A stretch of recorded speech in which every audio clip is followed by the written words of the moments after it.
నమస్కారం వాజీ న్యూస్కి స్వాగతం. నేను మీ కేఆర్కే రాజు. ముందుగా ముఖ్యాంశాలు చూద్దాం. నెలాఖరులోగా గ్రామస్థాయి ప్రణాళికలు సిద్ధం చేయండి. చీపురుపల్లి సమీక్షా సమావేశంలో జిల్లా కలెక్టర్ ఆదేశం.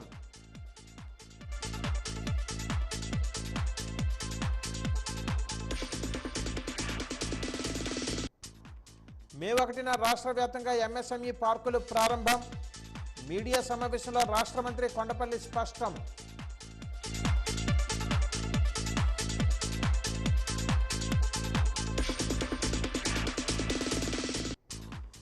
మలిచెర్ల గ్రామం నుంచి టీడీపీలోకి చేరికల పర్వం. పార్టీలోకి ఆహ్వానించిన విజయనగరం ఎమ్మెల్యే అదితి గజపతిరాజు.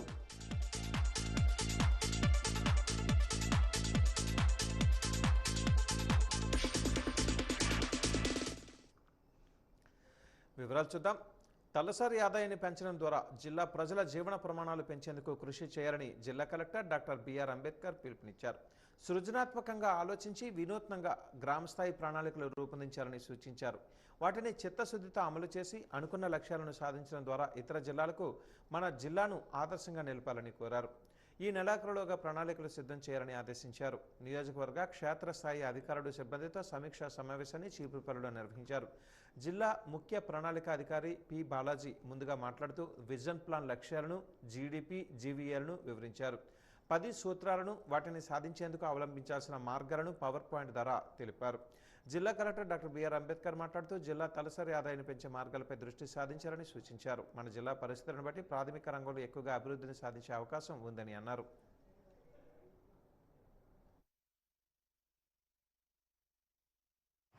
లేదంటే గౌరవ ముఖ్యమంత్రి గారు మనకి ఇప్పుడు చూస్తుంటే ఈ జీడీపీ కానీ జీవీఏ కానీ ఎలా మనం ఎంచుకోవాలనే దాని మీద కానివ్వండి, ఒక పూర్తి అవగాహన విలేజ్ స్థాయి అధికారులు కూడా ఉండాలనే ఉద్దేశంతో ఈ యొక్క మీటింగ్ని నియోజకవర్గ స్థాయిలో మేము ఏర్పాటు చేయడం జరుగుతుంది. మీకు ఆల్రెడీ ఎలా జీడీపీని ఎలా క్యాలిక్యులేట్ చేస్తామో, ప్రస్తుతం మన జిల్లా పరిస్థితి ఎలా ఉంది, అందులో మీ మండలం భారీగా మండలం పరిస్థితి ఎలా ఉంది, గ్రామ స్థాయి పరిస్థితి ఎలా ఉందో కూడా మీకు ఆల్రెడీ వివరించి చెప్పడం జరిగింది. సెక్టార్, సర్వీస్ సెక్టార్, ఈ 3 సెక్టార్లకు సంబంధించి మనం ఏదైతే గ్రోత్ రేట్ సాధిస్తామో ఆ గ్రోత్ రేట్ బేస్ చేసుకుని మన యొక్క తలసరి ఆదాయం, జిల్లా తలసరి ఆదాయం పెరగడం ద్వారా మన జిల్లాలో ఉన్న ప్రజల యొక్క జీవన ప్రమాణాలను మనం పెంచడానికి అవకాశం ఉంటుంది. గ్రామ స్థాయిలో మీరు చేయవలసిన కార్యక్రమం అది. మీరు చేస్తేనే అది సఫలం అవుతుంది. తద్వారా అది జిల్లా స్థాయి వరకు కూడా. ఎన్టీఆర్ భరోసా పింఛన్దారుని భార్యకు వెంటనే వితంతు పింఛన్ పొందే అవకాశం రాష్ట్ర ప్రభుత్వం కల్పిస్తుందని, దీనివలన 89,788 మంది లబ్ధి పొందుతారని రాష్ట్ర మంత్రి కొండపల్లి శ్రీనివాస్ అన్నారు. తెలుగుదేశం పార్టీ కార్యాలయం అశోక్ బంగ్లాలో ఈరోజు ఆయన మీడియాతో మాట్లాడారు. మే 1వ తేదీన రాష్ట్ర వ్యాప్తంగా 50 ఎంఎస్ఎంఈ పార్కులను ప్రారంభించడం జరుగుతుందని తెలిపారు. రాష్ట్ర అభివృద్ధిలో నడుస్తుందని అన్నారు. ముఖ్యమంత్రి చంద్రబాబు, విద్యాశాఖ మంత్రి నారా లోకేష్ రాష్ట్ర అభివృద్ధికి అహర్నిశలు శ్రమిస్తున్నారని చెప్పారు. ఎన్నికలలో ఇచ్చిన హామీలను తూచా తప్పకుండా అమలు చేస్తున్న ఘనత ముఖ్యమంత్రి చంద్రబాబుకే దక్కుతుందని అన్నారు. కూటమి ప్రభుత్వం ఏర్పడిన వెంటనే పెన్షన్ పెంపు జరిగిందని చెప్పారు. వైసీపీ నేతలు కూటమి ప్రభుత్వంపై బురద జల్లే ప్రయత్నం చేస్తున్నారని మండిపడ్డారు.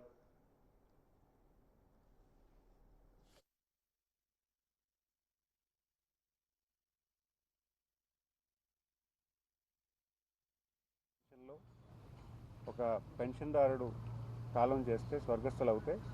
వైఫ్కి రావాలంటే ఆ 6 నెలలు వెయిట్ చేసి వాళ్ళకి ఇబ్బంది పడే పరిస్థితి ఉండకూడదని ఈరోజు హస్బెండ్ చనిపోతే స్పౌస్ పెన్షన్ వెంటనే వైఫ్కి అంటే భార్యకి వచ్చేలాగా ఒక కార్యాచరణ చేయడం జరిగింది. సో దాని నిమిత్తమే మన నవంబర్ 1న ఇవ్వడం జరిగింది. అయితే సుమారు ఇప్పటికే 30,000 మందికి ఆల్రెడీ పెన్షన్స్ ఇవ్వడం జరుగుతుంది, స్పౌస్ పెన్షన్ ఇవ్వడం జరుగుతుంది.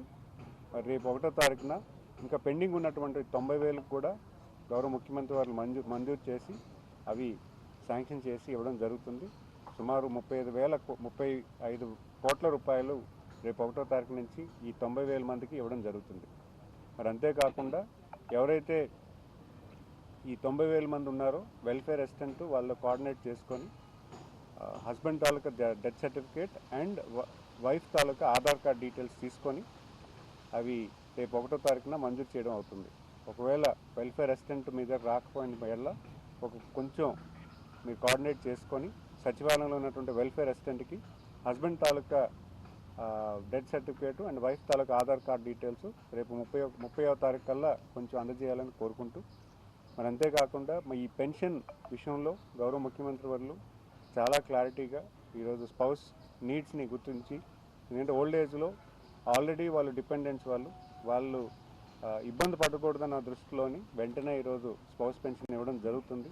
ముఖ్యంగా మనం అందరూ కూడా గౌరవ ముఖ్యమంత్రి వాళ్ళకి ధన్యవాదాలు తెలియజేసుకుంటూ, మరి అంతేకాకుండా రేపు 1వ తారీఖున ఎంఎస్ఎంఈ పార్క్స్ కూడా రాష్ట్రంలో కాన్స్టిట్యున్సీకి ఒక ఎంఎస్ఎంఈ పార్క్ కూడా నెలకొల్పాలని గౌరవ ముఖ్యమంత్రి వారి ఆలోచన ఉంది. దాని నిమిత్తమే రేపు 50 పార్కులు కొన్ని ఇనాగ్రల్ చేసి కొన్ని పార్క్స్కి గ్రౌండింగ్ సెరమనీ కూడా పెట్టడం జరుగుతుంది. నెల్లూరు జిల్లాలో ఆత్మకూరు కాన్స్టిట్యున్సీలో ఒక పార్క్ ఇనాగ్రేట్ చేస్తూ అక్కడి నుంచి వర్చువల్గా 50 పార్కుల వరకు ఒక సెరమనీ కింద ప్లాన్ చేసి ఈరోజు రేపు 1వ తారీఖున ప్లాన్ చేశారు గౌరవ ముఖ్యమంత్రి వారు. సో ఇదంతా కూడా ఎందుకు చెప్తున్నామంటే, ఈరోజు ఇండస్ట్రీస్ పెట్టడానికి కూడా చాలామంది ఇండస్ట్రియల్ పార్క్లో స్పేస్ కావాలని చాలామంది అడుగుతున్నారు. కానీ వాళ్ళకి స్పేస్ ఇవ్వలేకపోవడం వల్ల వాళ్ళు కొంచెం నిరుత్సాహం చెందుతున్నారు. దాని నిమిత్తమే 2 ఇయర్స్ ప్లాన్లో పెట్టుకొని మొత్తం 175 పార్క్స్ని కూడా డెవలప్ చేయడానికి కూడా గౌరవ ముఖ్యమంత్రి వారు ప్లాన్ చేశారు. సో దాని నిమిత్తమే ఇది 50 పార్కులు కూడా రేపు ఇనాగ్రేట్ చేసి ఆంటర్ప్రినర్షిప్ డెవలప్ చేయడానికి కూడా ముఖ్యంగా ప్రతిపాదన చేస్తున్నారు. విజయనగరం మండలం మలిచెల్ల గ్రామానికి చెందిన YCP sarpanch Tummaganti Ramakumari, vice MPP MPTC Kosala Nirmala, vice sarpanch Tummaganti Chiranjeevi, మాజీ సర్పంచ్ తుమ్మగంటి అప్పనతాత, వార్డు మెంబర్లతో పాటు సుమారు 600 కుటుంబాలు ఈరోజు తెలుగుదేశం పార్టీ కార్యాలయం అశోక్ బంగ్లాలో విజయనగరం శాసనసభ్యురాలు పూసపాటి అదితి విజయలక్ష్మి గజపతిరాజు సమక్షంలో తెలుగుదేశం పార్టీలో చేరారు. ఈ సందర్భంగా అందరికీ పార్టీ కండువా వేసి పార్టీలోకి ఆహ్వానించారు. ఈ సందర్భంగా ఎమ్మెల్యే అదితి గజపతిరాజు మాట్లాడుతూ, ముఖ్యమంత్రి చంద్రబాబు రాష్ట్రాన్ని అభివృద్ధి పదంలో నడిపించడానికి అహర్నిశలు శ్రమిస్తున్నారని చెప్పారు.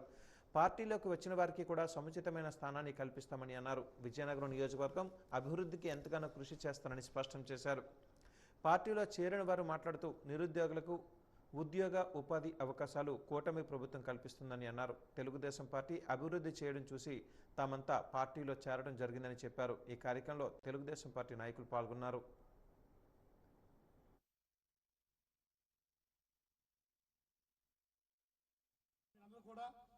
ఈరోజు ఏదైతే మేము చెప్పగానే మీరు ఈ పార్టీ రావడం ఆనందంగా ఉంది.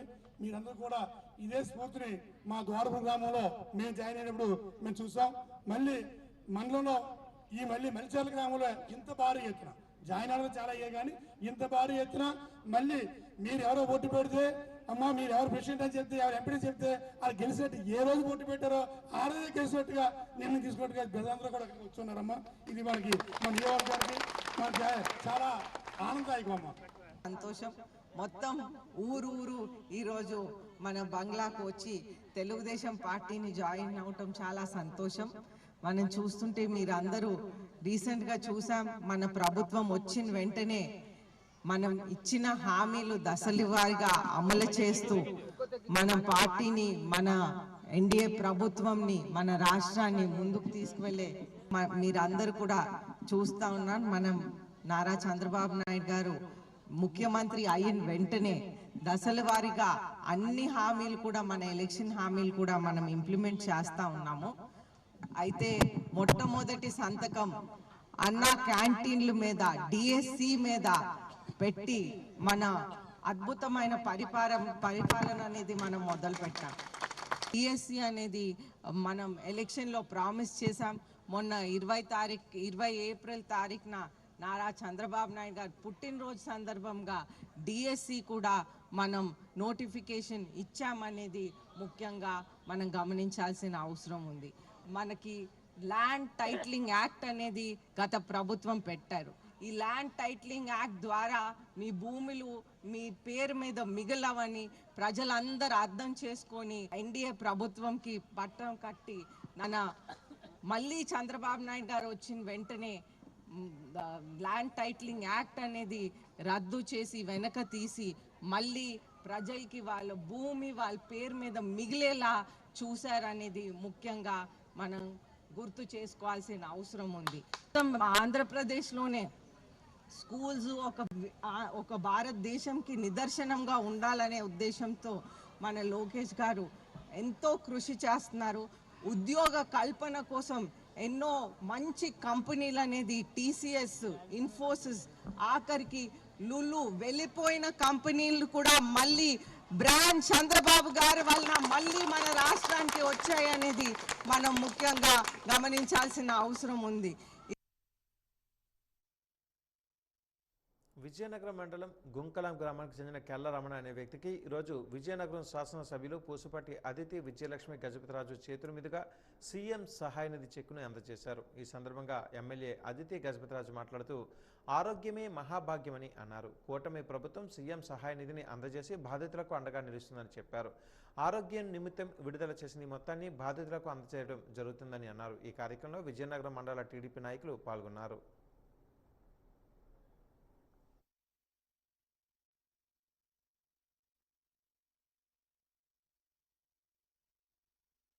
వచ్చి మా నాన్నగారు కెల్లరమణ సడన్గా పెరాలసిస్ స్ట్రోక్ వచ్చి ఆపరేషన్ అయ్యింది. దగ్గర ఒక 10 lakhs ఖర్చు అయింది. అయితే ఈ విషయం ఏం చేయాలని ఆలోచించాము. అయితే మనకి అదే మేడం గారి దగ్గరికి వచ్చాము. మేడం గారు సాయ కృషి వల్ల నాన్నగారికి దగ్గర 3 లక్షల అమౌంట్ వచ్చింది. మేడం గారికి అదేవిధంగా మన సీఎం చంద్రబాబు నాయుడు గారికి మా కుటుంబం తరపున అందరి తరపున ధన్యవాదాలు తెలియజేసుకుంటున్నాం. అదేవిధంగా మన గుంకలం విలేజ్ కార్యకర్తలందరికీ మా యొక్క నమస్కారాలు. ఎందుకంటే మాకు ఎల్లప్పుడూ తోడుగా ఉంటున్నారు. అందరికీ నమస్కారం సార్.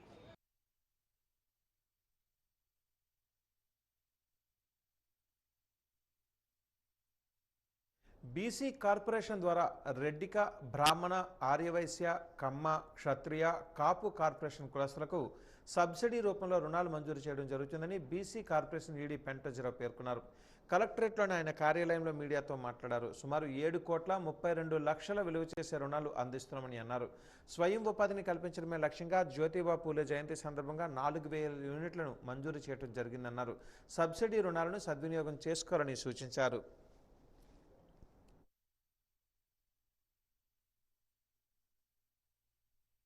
ఈ 6-7 కార్పొరేషన్స్, కాపు కార్పొరేషన్ నుంచి కూడా ఈ సంవత్సరం మనం రుణాలు మంజూరుకి బ్యాంకు వారి అంగీకారంతో 50% సబ్సిడీతో ₹1,00,000 యూనిట్ కాస్ట్ నుంచి సుమారు 5 లక్షల యూనిట్ కాస్ట్ వరకు కూడా 50% సబ్సిడీతో స్వయం ఉపాధి పథకాల కోసం ఆల్రెడీ మనం నోటిఫికేషన్ ఇవ్వడం జరిగింది. ఎంపీడీఓస్కి అదేవిధంగా బ్యాంకర్స్కి కూడా కలెక్టర్ గారి ఆమోదంతో మనం ఆ టార్గెట్స్ కూడా పంపడం జరిగింది. వీటి దరిమిలా మనకి జిల్లాలో ఈ అన్ని కార్పొరేషన్ సంబంధించి 3,379 యూనిట్లకు గాను 70,32,00,000 సబ్సిడీతో మనం ఆ యాక్షన్ ప్లాన్ తయారు చేయడం జరిగింది. వీటి అప్లికేషన్స్ రిజిస్ట్రేషన్ ప్రక్రియ పూర్తయింది. అదేవిధంగా సెలక్షన్ ప్రక్రియ కూడా పూర్తయింది.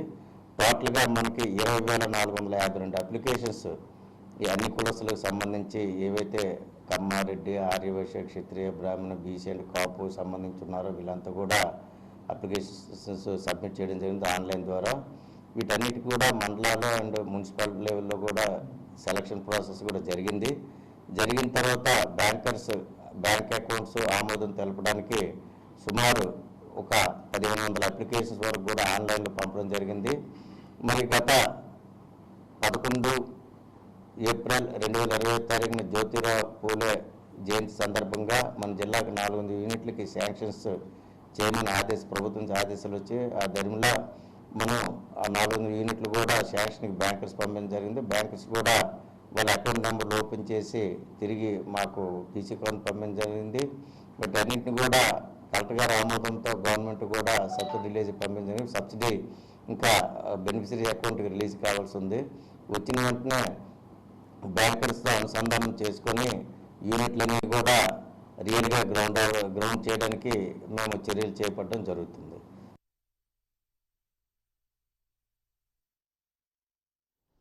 జిల్లా ఇంటర్ విద్యా శాఖాధికారిగా శివాల తవిటినాయుడు ఈ నెల 23వ తేదీన బాధ్యతలు స్వీకరించారు. ఈరోజు ఆయన మీడియాతో మాట్లాడారు. గతంలో తాను శ్రీకాకుళం ఆర్ఐఓగా, డివిఈఓగా, మన్యం జిల్లా ప్రత్యేక అధికారిగా బాధ్యతలు నిర్వర్తిస్తూ పదోన్నతిపై ఇక్కడ నియమితులైనట్టుగా చెప్పారు.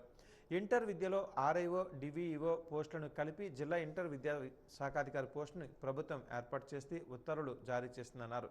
ప్రభుత్వ ఉత్తర్వుల మేరకు ఇంటర్ విద్యాశాఖ అధికారిగా బాధ్యతలు చేపట్టినట్లుగా చెప్పారు. ప్రణాళికబద్ధంగా అడ్మినిస్ట్రేషన్ ఎగ్జామినేషన్ ప్రక్రియ నిర్వహించేలా చర్యలు తీసుకుంటామని అన్నారు. ఇంటర్లో మంచి ఫలితాలు లభించాయని మే నెలలో సప్లిమెంటరీ పరీక్షలు నిర్వహిస్తామని తెలిపారు. ఇప్పటికే దానికి సంబంధించిన ప్రణాళికలు సిద్ధం చేస్తామని అన్నారు. నేను present district intermediate education officer of Vizianagaram జిల్లాగా నియమితులయ్యాను. ఇంతకు పూర్వం నేను శ్రీకాకుళం జిల్లాలో ప్రిన్సిపల్గా పనిచేశాను. అదేవిధంగా ఆర్ఐఓ గాను, డివిఓ గాను పనిచేశాను. ఇది ప్రమోషన్ పోస్టు పరంగా ఈ జిల్లాకి రావడం జరిగింది. మరి ఇంటర్మీడియట్ విద్య సంబంధించినటువంటి 2 బాధ్యతలు కూడా ఇక్కడ చేయవలసి ఉంది. ఒకటి అడ్మినిస్ట్రేషను, ఇంకోటి ఎగ్జామినేషన్స్. ఈ రెండుకి సంబంధించిన డ్యూటీస్ కూడా ఈ డిఏఓ పోస్టులకు భాగం కాబట్టి మరి సాయశక్తిలా ఈ జిల్లాలో ఇంటర్మీడియట్ విద్యకి నేను కృషి చేస్తాను ఇంప్రూవ్మెంట్ చేయడానికి. ప్రభుత్వ కళాశాలలో ఎక్కువ మంది విద్యార్థులు చేరడానికి కావాల్సినటువంటి సపోర్ట్ అంతా కూడా ప్రభుత్వం నుండి మాకు గత సంవత్సరం నుండి అందుతుంది. మరి ఈ సంవత్సరం కూడాను ఇంకా మెరుగ్గా విద్యార్థులందరినీ కూడాను ఈ కాంపిటేటివ్ పరీక్షలకి ప్రిపేర్ చేయాలనే ఉద్దేశంతో లాస్ట్ ఇయర్స్ కంటే అదనంగా ఈ కాంపిటేటివ్ మెటీరియల్, ఎంసెట్ మెటీరియల్ కూడా ఈ సంవత్సరం అనేటటువంటి విద్యార్థులకు పంపిణీ చేయబోతున్నాం. అదేవిధంగా కొత్త సిలబస్ని కూడా తీసుకొచ్చాం. అంటే ఎన్సీఆర్టీ సిలబస్ ఇది. ఈ సిలబస్లో చదివినటువంటి విద్యార్థులందరూ కూడా జాతీయ స్థాయి పరీక్షల్లో మెరుగైనటువంటి ర్యాంకులు సంపాదిస్తున్నారనే ఉద్దేశంతో ఈ ఎన్సీఆర్టీ సిలబస్ కూడా ఈ సంవత్సరం నుండి ప్రభుత్వం అనేటటువంటి ఇంప్లిమెంట్ చేయమనింది. అదేవిధంగా ఇప్పుడు ఉండేటటువంటి వర్కింగ్ అవర్స్ కూడా పెంచడం జరిగింది. ఇంతకుముందు మాకు 9:30 నుండి 4 గంటల వరకే కళాశాలలు నడిచేవి. ఈ సంవత్సరం నుండి 9 to 5 o'clockకి వర్కింగ్ అవర్స్ కూడా పెంచడం జరిగింది. అదేవిధంగా నెక్స్ట్ దాంతోపాటు పీరియడ్స్ కూడా ఇంతకుముందు 7 periods పర్ డే ఉండి ఇప్పుడు 8 periods మార్చడం జరిగింది. ఇప్పటి వరకు మేము ఫలితాలపైన, మార్కులపైన విద్యార్థులకి ఎక్కువగా ఫోకస్ పెట్టమని చెప్పేవాళ్ళం. ఇప్పుడు దీంతోపాటు ఎడిషనల్ కూడా పోటీ పరీక్షలు కూడా రెడీ చేయమని చెప్పి విద్యార్థులకి ప్రభుత్వం నుండి కూడా ఆదేశాలు వచ్చాయి. దానికి అనుగుణంగా ఇప్పుడు మా టైం టేబుల్లో కూడా పోటీ పరీక్షలకు కావాల్సినటువంటి కోచింగ్ కూడా ఇవ్వడానికి కూడా వారానికి ఒక 9 periods కూడా విద్యార్థులకి ఇవ్వడం జరుగుతుంది.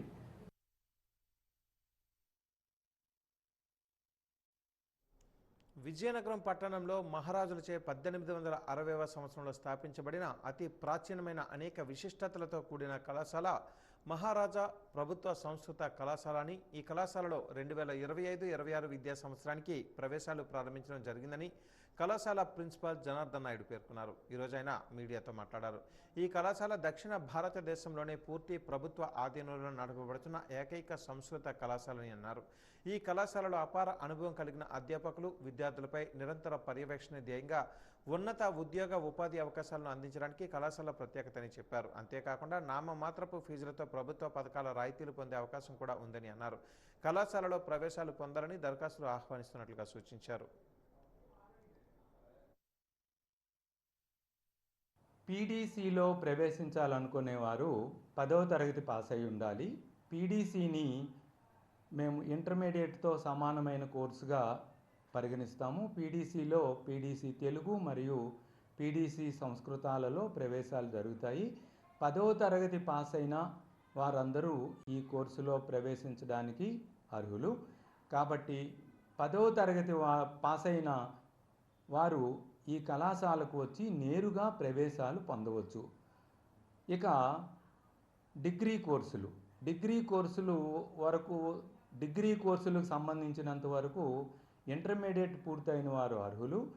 ఇంటర్మీడియట్ ఏ గ్రూపులో చదివిన వారైనా బిఏ సంస్కృతం మరియు బిఏ తెలుగు చదువుకోవడానికి అర్హులు. కేవలం ఎంపీసీ చదువుకున్న వారు మాత్రమే బీఎస్సీ కంప్యూటర్ సైన్స్ చదువుకోవడానికి అర్హులు. ఈ 3 కోర్సులలో ప్రవేశించదలిచిన వారు కూడా కళాశాలను సంప్రదించాలి. బిఏ హిస్టరీ మరియు BA computer science, BA Telugu కోర్సులు ఆన్లైన్ ద్వారా ప్రవేశాలు జరుగుతాయి. బిఏ సంస్కృతం కోర్సుకు మాత్రం ఆఫ్లైన్ ద్వారానే కళాశాలలో ప్రవేశాలు జరుగుతాయి. కాశ్మీర్లోని పహల్గామలో జరిగిన ఉగ్రదాడిని ఖండిస్తూ విజయనగరం స్థానిక ఆబాద్ వీధి చోటి మసీద్ ఆధ్వర్యంలో విజయనగరంలో ఉన్న ముస్లిం సోదరులందరూ ఆబాద్ వీధి నుంచి గంటస్తంభం వరకు ఉగ్రవాదానికి వ్యతిరేకంగా నిరసన కార్యక్రమాన్ని నిర్వహించారు. భారీ ర్యాలీ నిర్వహించారు. ఈ కార్యక్రమంలో తెలుగుదేశం పార్టీ రాష్ట్ర మైనారిటీ సెల్ ప్రధాన కార్యదర్శి షేక్ ఖాదర్ భాషా మాట్లాడుతూ ఉగ్రవాదంపై దేశవ్యాప్తంగా నిరసనలు వెల్లువెత్తుతున్నాయని, ఉగ్రవాదంపై ఉక్కుపాదం మోపాలని కోరారు. ఇలాంటి ఘటనలు కేంద్ర ప్రభుత్వం తిప్పికొట్టాలని విజ్ఞప్తి చేశారు. కార్యక్రమంలో ముస్లిం మత పెద్దలు సయ్యద్ జలీల్ మహమ్మద్, సబీర్, కరీం హుస్సేన్ ఖాన్, బిలాల్ అహ్మద్, ఫైజాన్, చోటు జకీర్ తదితరులు పాల్గొన్నారు.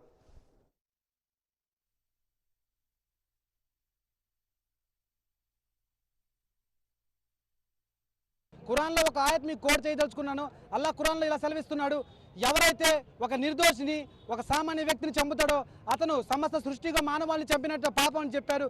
మరో విషయం కూడా చెప్పడం జరిగింది, నీ పొరుగింటి వాడు ఆకలితో పడుకుంటే నువ్వు ముస్లిమే కాదన్నారు. అయితే దీన్ని మనం క్షుణ్ణంగా పరిశీలిస్తే పక్కింటి వాడు అన్నం తినకపోతే మనం కడుపు నిండా భుజిస్తే మనం ముస్లిం కాదంటున్నారంటే ఒక వ్యక్తిని చంపితే సమస్త సృష్టిలో మానవాళ్ళందరినీ చంపినంత పాపం అని ఖురాన్ చెప్తుంటే, ఖురాన్ పేరు చెప్పో ఇస్లాం పేరు చెప్పో ఈ చంపడం అనేది ఇది ఇస్లాంకి మా యొక్క మతానికి వ్యతిరేకం, వాళ్ళు ముస్లిమ్స్గా మేము భావించాం అని చెప్పి సూటిగా చెప్తున్నాం.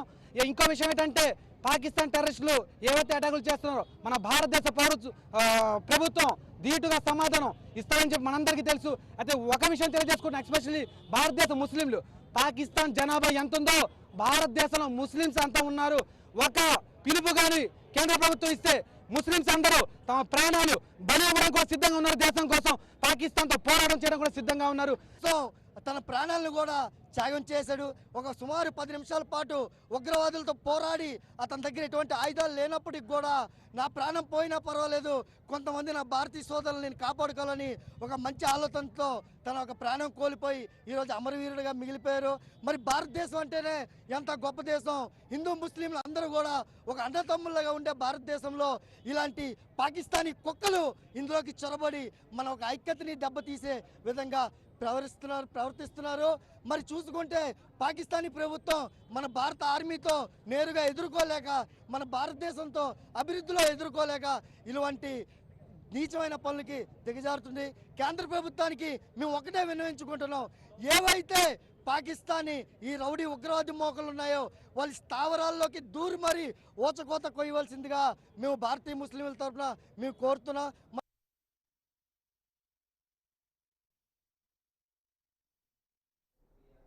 వేసవిలో కుక్కలను సంరక్షించుకోవడానికి తగిన జాగ్రత్తలు వహించాలని బహుళార్థక పశు వైద్యశాల అసిస్టెంట్ డైరెక్టర్ డాక్టర్ ధర్మారావు పేర్కొన్నారు. ఈరోజు ఆయన మీడియాతో మాట్లాడారు.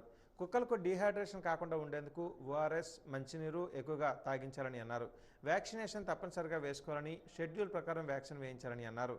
21 రోజుల తర్వాత బూస్టర్ డోస్ వేసుకోవాలని చెప్పారు. కుక్కలకు వేయించాలని చెప్పారు. తగిన జాగ్రత్తలు వహిస్తే కుక్కలను సంరక్షించుకోవచ్చని అన్నారు.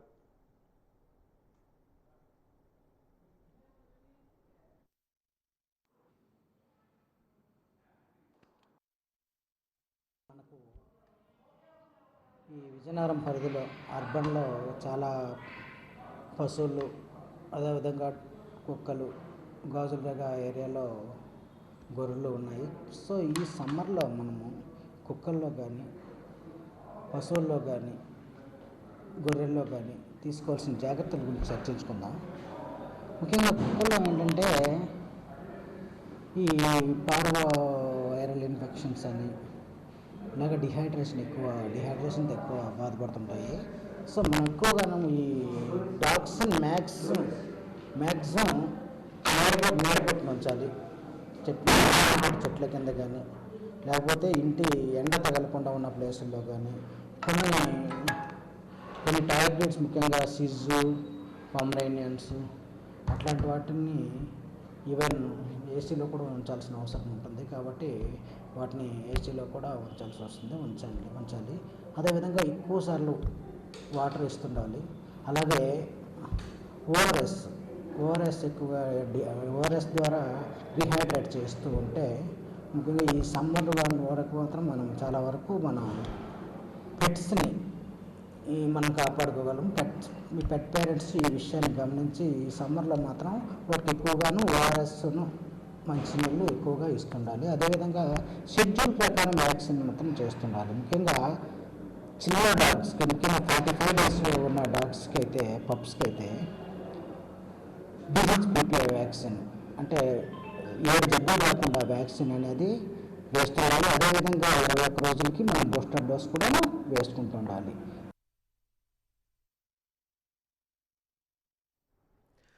అడగనిదే అమ్మైనా అన్నం పెట్టదంటారు. కానీ అడగకుండానే కొన్ని వందల మంది ఆకలిని తీరుస్తున్నారు విజయనగరానికి చెందిన ప్రముఖ వ్యాపారవేత్త. ఎంతోమంది ధనవంతులు ఉంటారు, కానీ సహాయం చేసే గుణం కొంతమందిలో మాత్రమే ఉంటుంది. ఇంతకీ ఎవరా సేవా గుణవంతుడు? ఆయన చేసిన సేవ ఏంటి? Watch the story. నిత్యం ఏదో ఒక సేవా కార్యక్రమంలో పాల్గొనే మనస్తత్వం ఆయనది. పేదల ఆకలిని తీర్చడానికి నడుం బిగించారు ఒక వ్యాపారవేత్త. రాత్రి సమయంలో ఆహారం కోసం పరితపించే వారందరికీ కడుపు నింపి వారి ఆకలిని తీరుస్తున్నారు. ఆయనే విజయనగరం పట్టణానికి చెందిన ప్రముఖ వ్యాపారవేత్త రవ్వ శ్రీనివాసరావు. ఆయన కుటుంబ సభ్యులతో కలిసి గత 2 సంవత్సరాలుగా ప్రతిరోజు రాత్రి 200 నుంచి 250 మందికి ఆహారాన్ని అందజేసి వారి సేవా గుణాన్ని చాటుకుంటున్నారు. వారు ఇంటిలో తినడానికి ఏ ఆహార పదార్థాలైతే తయారు చేసుకుంటున్నారో అదే ఆహారాన్ని పేద ప్రజలకు అన్నదానం రూపంలో అందజేస్తున్నారు. వారి దాతృత్వానికి సరిలేదు అనడానికి నిదర్శనమే మనం చూస్తున్న ఈ దృశ్యాలు. ప్రతిరోజు రాత్రి 8 గంటలకు రవ్వ Appala Narasimhulu Sons book shop వద్ద రోజుకొక వెరైటీతో ఆహారాన్ని అందజేస్తున్నారు. షాపులలో పనిచేస్తున్న వారు, వృద్ధులు, యాచకులు, యువత వీరందరికీ ఆహారాన్ని అందజేసి వారి మన్ననలు పొందుతున్నారు. ఎవరు ఆకలితో ఉండకూడదనే నినాదంతో ఈ మంచి కార్యక్రమం చేపట్టారండి. గత 365 రోజులుగా ఈ కార్యక్రమం నిర్విఘ్నంగా కొనసాగిస్తున్నారు. వర్షాకాలంలో కూడా టెంట్లు పెట్టే రోజులు ఉన్నాయండి. చలికాలంలో అలాగే మధ్యాహ్నం 1 గంట నుంచి 2 వరకు ఈ దారిని పోయే అందరికీ మజ్జిగ కూడా పబ్లిసిటీ పంచుతున్నారండి. వారి దాతృత్వానికి అందరం మెచ్చుకుంటున్నామండి. అలాగే పైరు నుంచి వచ్చిన వాళ్ళు కూడా, అంటే మ్యారేజ్ సీజన్లోని ఇలాంటి టైంలోని మెయిన్ రోడ్లో వచ్చిన వాళ్ళకి ఇది చాలా అనువుగా ఉందండి. అలాగే ఇక్కడ చుట్టుపక్కల ఉన్న షాపుల్లో ఉన్న స్టాఫ్ కూడా టైం ప్రకారం టైంకి వచ్చి మా రవ్వ శ్రీనివాస్ గారు పెట్టే ఈ ఫుడ్ని సద్వినియోగం చేసుకుంటున్నారండి. వారు 10 కాలాల పాటు ఇలాగే ఈ కార్యక్రమాన్ని కొనసాగించాలని మీరందరం, అలాగే ఈ ఏరియాలో చాలామంది షాపులో పనిచేసే స్టాఫ్ అనుకుంటున్నారండి. వారికి ఆ భగవంతుడు అష్టైశ్వర్యాలు, సిరి సంపదలు కలగాలని మనసారా కోరుకుంటున్నామండి. అయిపోగానే వచ్చి లైన్ కాసి ఇక్కడ టిఫిన్ చేసి ఇంటికి వెళ్తుంటాం. ఆకలి తీర్చే దేవుడు భూమి మీద అంటే రవ్వ అప్పల నరసింహులు గారు ఎంతమందిగా పెడుతుంటారు. సోమవారం అంటే ఇడ్లీ రోజుకు ఒక వెరైటీ ఐటమ్ టిఫిన్ తినేసి ఇంటికి వెళ్తాం. ఐటమ్ క్వాలిటీ నెంబర్ 1 చాలా మంచిదండి. ఉన్నవాళ్ళు అన్నదానం చేయడం చాలా మంచిది. లేని వాళ్ళకి పెట్టాలి, ఉన్నోళ్ళు అది దానం చేస్తే చాలా మంచిది. అన్నదానం మిన్న ఏది లేదు. రోజుకు ఒక వెరైటీ పెడుతున్నారు. ఒకసారి ఇడ్లీ, ఒకసారి పులావ్, బిర్యానీ కానీ ఏదైనా పెడుతున్నారు అనమాట. అట్టు ఇడ్లీ కానీ ఏదైనా సరే అన్నీ బాగానే ఉన్నవి. ప్రతిరోజు మంగళవారం తప్ప అన్నీ బాగానే పెడుతున్నారు ప్రతిరోజు. అది చాలా సంతోషం ఉంది అందరికీ. కనీసం 200-300 పెడుతున్నారు. ఇక్కడ టిఫిన్ చాలా బాగా పెడతారు సార్. నేను నైట్ డ్యూటీ చేస్తాను, నాకు వెళ్ళడానికి సమయం లేదు. ఇంకా ధరంపూర్ నేను ఉంటున్నాను. ఇంకా ఇది చాలా బాగా సార్, ఇది సప్లై బాగా ఇస్తున్నారు. టిఫిన్ గట్రా బాగా ఇస్తున్నారు సార్. ఇక్కడ తినేసి నేను నైట్ డ్యూటీ చేసుకుంటున్నాను సార్. ఇంకా నేను కోరుకుంటున్నాను ఇంకా మనుషులు కొద్దిగా హెల్ప్ చేస్తే పేదలు జీవితం బాగా నడుస్తాయి సార్. ఒక్కొక్కసారి ఉప్మా, ఇడ్లీ ఉంటుంది, ఉత్తప్మా ఉంటుంది, కట్ట బిర్యానీ చేస్తారు సార్. ఒక్కొక్కసారి పెరుగన్నం వేస్తారు సార్. ఒక్కొక్కసారి పేదోళ్ళకి లాభం వస్తుంది. ఇంకా దూరం ఉన్నోళ్ళకి వెళ్ళి తినలేరు, చేయలేరు, వాళ్ళకి కొద్దిగా సహాయం పడుతుంది. సేవ చేయాలనే గుణం కలిగిన వారిలో రవ్వ శ్రీనివాసరావు ఎప్పుడూ ముందుంటారు. తన షాపులో పనిచేస్తున్న వారు విధులు ముగించుకొని ఇంటికి వెళ్ళిన సమయానికి ఆకలితో అలమటించడం చూసి అన్నదాన కార్యక్రమాన్ని చేయాలని నిర్ణయం తీసుకున్నారు. వినూత్నంగా ఒక సరికొత్త ఆలోచనతో ప్రతిరోజు రాత్రి తమ షాపు వద్ద అన్నదానం చేయాలని సంకల్పించారు. రాత్రిపూట భోజనానికి దూరమైన వారందరికీ ఆకలి తీరుద్దామని సహృదయంతో అన్నదాన కార్యక్రమాన్ని రూపొందించారు. కుటుంబ సభ్యుల సహకారంతో ఒక్క మంగళవారం మినహా ప్రతిరోజు వేడివేడి ఆహారాన్ని అక్కడికి వచ్చిన వారందరికీ కడుపు నిండా అందజేస్తున్నారు. అందరి సహకారాలు కూడా ఉండాలని కోరుతున్నారు. ఇక్కడికి వచ్చిన షాపు పీపుల్స్ అందరూ ఉంటారు కదా, వాళ్ళందరికీ ఫుడ్ మేము పెడుతున్నాం, డిస్ట్రిబ్యూట్ చేస్తున్నాం. చాలా ఆనందంగా కూడా ఉంది మాకు చేయడం వల్ల. పిల్లలందరూ చాలా హ్యాపీగా తింటారు. అందరూ వచ్చిన వాళ్ళందరూ కూడా హ్యాపీగా తిని చాలామంది మాకు చెప్తారు కూడా, అమ్మ ఫుడ్ బాగుంది ఈరోజు అని కూడా చెప్పేసి వెళ్తుంటాడు. రోజు 200-250 మంది పైనే తింటారు ఇక్కడ. వాళ్ళ కోసమని ప్లేట్స్ అవన్నీ మేము అరేంజ్ చేసి వాటర్ అన్నీ మేమే ప్రొవైడ్ చేసి ఇస్తాం ఇక్కడే. ఈ ఫుడ్ డిస్ట్రిబ్యూషన్ అన్నది 2 సంవత్సరాల నుంచి మనం ప్రారంభించున్నాం. దేవుడి దయ వల్ల ఇప్పటికీ కంటిన్యూ అవుతుంది. ఎందుకంటే నేను మా షాప్లో అంటే పెట్టడానికి కారణం, షాప్లో స్టూడెంట్స్ నాకు మా ఈవినింగ్ పూట వచ్చి చేసేవారు. నైట్ వెళ్ళి ఫుడ్ సరిగ్గా బాగోట్లేదు లేదని అంటే అందులోంచి వచ్చిన ఒక దీనికి సరిగ్గా చాలామంది ఆకలితో ఉంటారని చెప్పేసి పెట్టడం జరిగింది. ఈ 2 సంవత్సరాల నుంచి పెడుతున్నాం. అది కూడా ఏంటంటే మనం ఏదైతే ఇంట్లో మేము చేసుకొని తింటామో అలాంటి క్వాలిటీ ఆఫ్ ఫుడ్ చేస్తూ మేము కూడా అదే తింటాం అన్నమాట. అలాగే ఇంచుమించు 250-300 మంది దాకా రోజుకి వచ్చి ఆకలితో ఉన్న వాళ్ళకి మనం పెట్టడం జరుగుతుంది. Only night time. ఒక మంగళవారం పూట ఉండదు, వారానికి 6 రోజులు పెడుతున్నాము. 6 రోజులు కూడా 6 రకాలుగా మెనూ ఉంటుంది. 2 రోజులు రైస్ ఐటము, 4 రోజులు టిఫిన్ ఐటము. వేడివేడిగా ఆ టైంకి వేడివేడిగా చేసి అందరికీ కూడా కడుపు ఆకలి నింపుదామనే ఉద్దేశంతో చేస్తున్నాం. ఇది అందరికీ కూడా మా కుటుంబం అంతా కూడా దీనికి పూర్తి సహకారంతో జరుగుతుంది. ప్రతి ఒక్కరూ సేవా మార్గంలో ప్రయాణించి ప్రముఖ వ్యాపారవేత్త రవ్వ శ్రీనివాసరావుని ఆదర్శంగా తీసుకొని పేదవారికి మరింత చేరువయ్యి మరింత మందికి ఆహారాన్ని సమకూర్చాలని మనం కూడా ఆశిద్దాం. ప్రజలు ఎదుర్కొంటున్న సమస్యలను తక్షణమే పరిశీలించడానికి తాను ఎప్పుడూ ముందుంటానని పార్వతీపురం ఎమ్మెల్యే బోనెల విజయచంద్ర అన్నారు. పట్టణంలోని 13వ వార్డులో గుడ్ మార్నింగ్ పార్వతీపురం కార్యక్రమాన్ని నిర్వహించారు.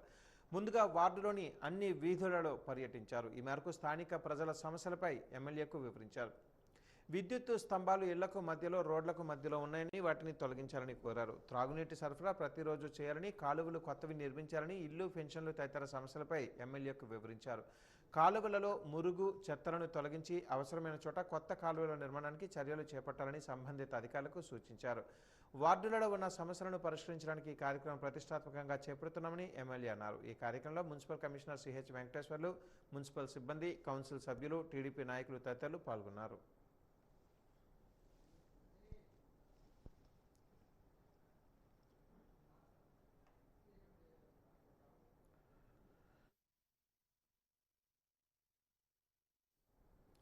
పెహల్గామా ఉగ్రదాడికి ప్రతిదాడి చేసి భారతదేశం ఏంటేంటో పాకిస్తాన్కి చూపించాలని తెలుగుదేశం పార్టీ రాష్ట్ర కార్యదర్శి కిమిడి రామ్ మల్లిక్ నాయుడు అన్నారు. చీపురుపల్లిలో పార్టీ కార్యాలయంలో విలేకరుల సమావేశాన్ని ఏర్పాటు చేసిన ఆయన పెహల్గామా దాడి తర్వాత దేశమంతా ఏకమైందని అన్నారు. పాకిస్తాన్పై రివెంజ్ తీసుకోవాలని, దానికి ప్రధాని నరేంద్ర మోదీ ఎటువంటి నిర్ణయం తీసుకున్నా తెలుగుదేశం పార్టీ కట్టుబడి ఉంటుందని తెలిపారు. భారతదేశం ఎంత స్నేహపూర్వకంగా ఉన్నా పాకిస్తాన్ ఉగ్రముఖలు కవ్వింపు చర్యలు చేపడుతూనే ఉన్నాయని, దానికి సరియైన సమాధానం చెప్పవలసిన సమయం వచ్చిందని అన్నారు.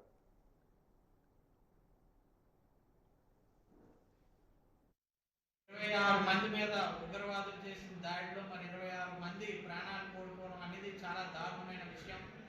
ఇలాంటి అమానుష్య కార్యక్రమాలు చేపట్టిన పాకిస్తాన్తో ఏదైతే సంబంధిత ఉగ్రవాద సంస్థలు ఉన్నాయో వాటన్నిటినీ కూకటి వేలుతో కూడా మనం తీసి పడేయాల్సిన సమయం ఆసన్నమైంది. మరి నరేంద్ర మోడీ గారు అలాగే అమిత్ షా గారు యావత్ సెంట్రల్ గవర్నమెంట్ ఏదైతే డిసిజన్స్ తీసుకుందో అవన్నీ కూడా చాలా మంచి డిసిజన్స్. ఎందుకనంటే పాకిస్తాన్ ఎంత మనం స్నేహం కోరుకుంటున్నా కూడా ప్రతిసారి ఇలా దొంగదారిలో దొంగ దెబ్బలు తీయడం అనేది చాలా దారుణమైన విషయం. 26 మంది నిజంగా చాలా కష్టం అనిపిస్తుంది.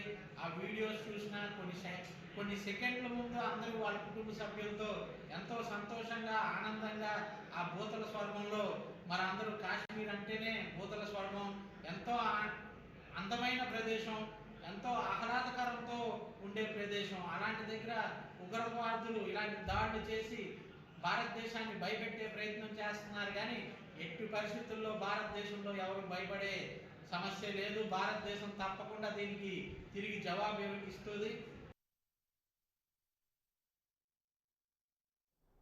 గంట్యాడ మండలం కొండ తామరపల్లి గ్రామంలో అభయాంజనేయ స్వామి వారి 13వ తీర్థ మహోత్సవ వేడుకలు ఘనంగా జరిగాయి. తీర్థ మహోత్సవం సందర్భంగా పలు విభాగాలలో క్రీడా పోటీలు నిర్వహించారు. ఈ పోటీలలో ఎక్కువ మంది బాలబాలికలు పాల్గొని వారి ప్రతిభను చాటారు. Running, musical chair, slow cycling వంటి క్రీడా పోటీలు నిర్వహించారు. సాంస్కృతిక కార్యక్రమాలైన డ్యాన్స్ బేబీ డ్యాన్స్ కూడా నిర్వహించారు. ఈ కార్యక్రమాలు బాగా అలరించాయి. ఈ సందర్భంగా సర్పంచ్ కోడెల ముత్యాలనాయుడు, గజపతి నగరం ఏఎంసీ డైరెక్టర్ మాసారపు ఎరుకనాయుడులు మాట్లాడుతూ అభయాంజనేయ స్వామివారి ఆశీర్వాదాలు గ్రామ ప్రజలందరికీ ఉండాలని ఆకాంక్షించారు. ప్రజలందరూ సుఖ సంతోషాలతో ఉండాలని ఆకాంక్షించారు. క్రీడా పోటీలలో విజేతలైన వారిని అభినందించారు. తమ గ్రామంలో గతంలో కళాకారులు ఎక్కువగా ఉండేవారని అన్నారు. ఇప్పుడు నాటకాలు కనుమరుగైపోయాయని అన్నారు. సంస్కృతి సాంప్రదాయాలను భావితరాలకు అందజేయాలని ఆకాంక్షించారు. ఈ కార్యక్రమంలో గ్రామ పెద్దలు, యువత పాల్గొన్నారు.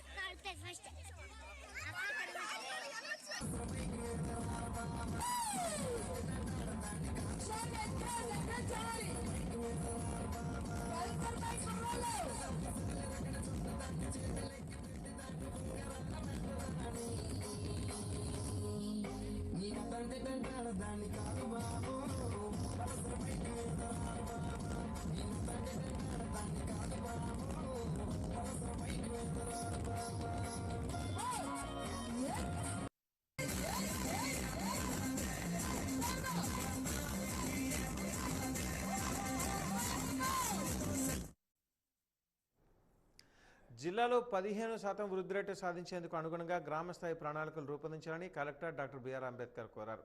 వినూత్నంగా, విభిన్నంగా ఆలోచించి ఈ ప్రణాళికలు రూపొందించాలని సూచించారు. అనుకున్న లక్ష్యాన్ని సాధించడం ద్వారా ఇతర జిల్లాలకు మనం ఆదర్శంగా నిలవాలని కోరారు.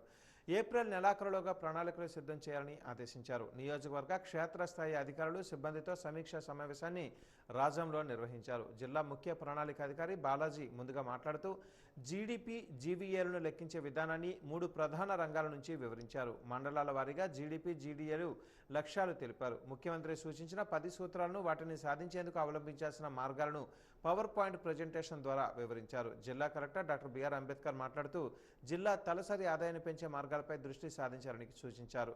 మన జిల్లా పరిస్థితులను బట్టి ప్రాథమిక రంగంలోనే ఎక్కువ అభివృద్ధిని సాధించే అవకాశం ఉందని అన్నారు.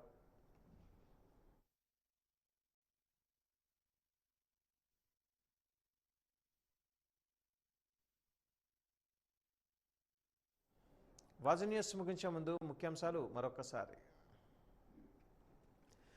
నెలాఖరులోగా గ్రామస్థాయి ప్రణాళికలు సిద్ధం చేయండి. చీపురుపల్లి సమీక్షా సమావేశంలో జిల్లా కలెక్టర్ ఆదేశం.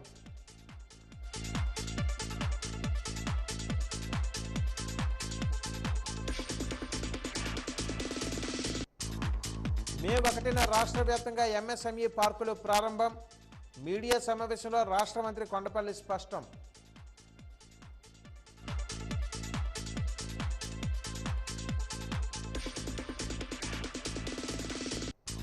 మలిచర్ల గ్రామం నుంచి టీడీపీలోకి చేరికల పర్వం.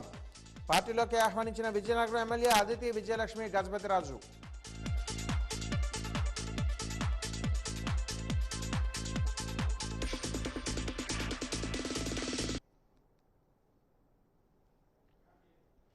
వాజీ న్యూస్ ఇంతటితో సమాప్తం.